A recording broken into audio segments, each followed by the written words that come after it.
नमस्कार मित्रांनो, उपवास म्हटलं की तेच तेच साबुदाणा खिचडी किंवा वडे खाऊन कंटाळा आला. मग आज आपण बनवणार आहोत अजिबात न भिजवता फक्त 15 मिनिटात तयार होणारा हॉटेलसारखा कुरकुरीत उपासाचा डोसा. बघा किती क्रिस्पी झाला. चला तर मग वेळ न घालवता रेसिपीला सुरुवात करूया.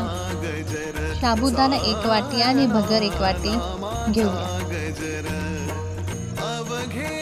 साबुदाणा आणि भगर मंद आचेवरती भाजून घेऊया.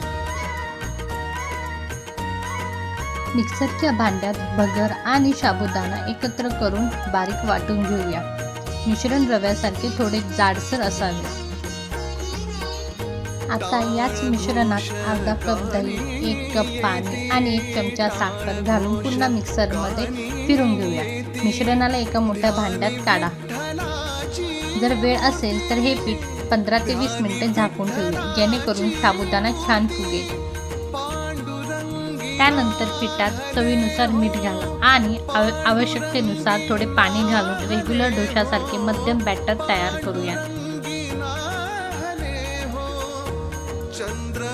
आता आपल्याला चटणी बनवायची, तर त्यासाठी आपण थोडेसे शेंगदाणे भाजून घेऊया आणि मिक्सरच्या भांड्यात भाजलेले शेंगदाणे, हिरवी मिरची, आले, दही, मीठ आणि थोडे पाणी घालून बारीक वाटून घेऊया.